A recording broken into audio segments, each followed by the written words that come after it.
Hello guys, welcome to my new blog. यहाँ पे बैठे बैठे मैं बहुत ज़्यादा बोर हो रही थी और शाम भी हो रही थी। इतने सारे पार्सल थे कि मुझे इन्हें अनबॉक्स करने का भी टाइम नहीं मिला, क्योंकि मुझे और भी बहुत सारे काम थे और एक चक्कर मुझे नदी भी जाना था। और नदी से आने के बाद मैंने कुरकुरे खा लिए और थोड़ी ही देर बाद मेरी दोस्त भी आ गई और मेरा भैया उसे लेकर आ गया और ये दोनों यहाँ पे अपनी हाइट नापने लगे। और मेरी दोस्त का फ़ोन ख़राब था तो मेरा भाई उसे सही कर रहा था और मेरी दोस्त ने ही मेरे सारे पार्सल अनबॉक्स करे। मेरी मम्मी घर नहीं थी तो मेरी दोस्त ने ही यहाँ पे खाना बनाया। वो यहाँ पे रोटियाँ बना रही थी और बाहर मेरे भाई बहन बर्थडे की डेकोरेशन में लगे हुए थे, जहाँ भी बहुत ज़्यादा ताम झाम करना था। और डेकोरेट करने के बाद ये कुछ ऐसा लग रहा था और फिर हम सीधे सो गए। और मैंने एक बार अपने केक को भी देख लिया, जो कि बहुत ही ज़्यादा प्यारा लग रहा था।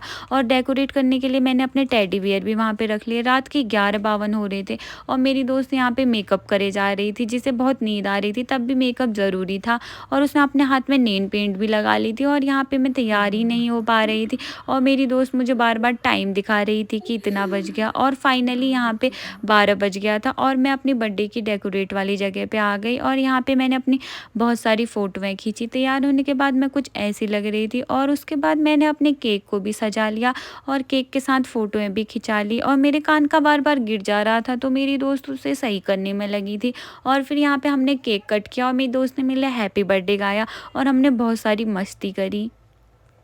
और यहाँ पे हमने बहुत सारी स्नैप भी बना ली और थोड़ी देर बाद मेरे भाई ने भी मुझे केक खिलाया, जो कि मुझे केक खिला ही नहीं रहा था, उसे मुझे परेशान जो करना था। और यहाँ पे हमने सारी फ़ोटोएँ भी ले ली और यहाँ पे मेरी दोस्त फिर उसके बाद केक खाने लगी और मैं तो बहुत ही ज़्यादा थक गई थी, तो मैं सीधा सो गई। मिलते हैं नेक्स्ट ब्लॉग में।